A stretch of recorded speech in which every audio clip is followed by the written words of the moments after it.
There hasn't been an election as for president of the UNTO since 1978. And I think the fact that there is now an election campaign provides an opportunity for a discussion around the type of union we have, for the direction the union should be going in, a vision of what the union should be.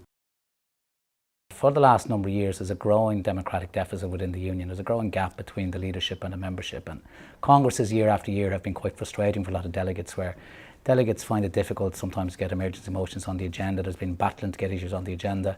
And there's a growing feeling that the leadership really see their role as being telling members what to do rather than listening to members and taking their instructions from them. But the other thing that has happened this year is that there's a real energising happening as a result of the actions, especially of lower paid teachers who are getting involved on the issue of pay equalisation. And at this year's Congress, there was a huge energy from large numbers of people, not just on the issue of pay, but also on issues around Droichead and Cusain and all the rest, where delegates really got energised and got involved in good debates and discussions around the topics.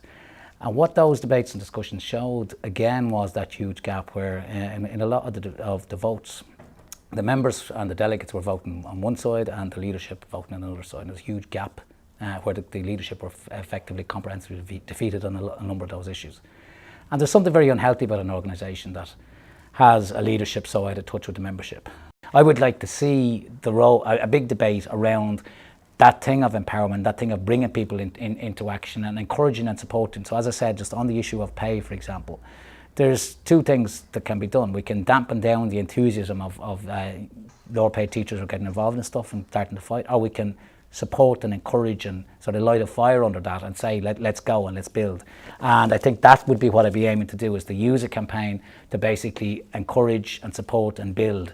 And not as seeing it as just get Greg elected, but seeing it as a debate and discussion about the type of union that we want, and that we would use the opportunity to maybe look at the structures we have and look at the ways in which that democratic deficit can be bridged.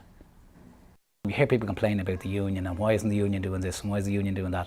My answer to people has always been, we are the union, that we the members have the ability to take on issues, to work on those issues, to fight for those issues, and that we don't have to wait for head office or the leadership or the CEC to do stuff for us. And I think an election campaign will give us the opportunity to sort of put a bit of meat, if you like, on that slogan and to explain what it's meant by we are the union and to show people what's possible to do in terms of bringing people together to campaign on some of the issues.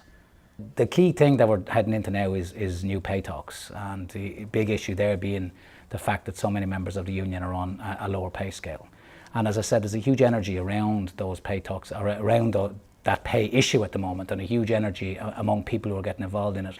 The last two pay deals we've had, the government have come to us early before the end of the pay deal and have looked to renegotiate because they wanted to impose further cuts on us. Well, this time we need to go the other direction. We need to say that this issue is it's not tolerable that we can tolerate these two pay scales, or three pay scales in fact, any longer. What we need to do is we need to build a campaign and build a momentum that will force both the union leadership and the government to the table.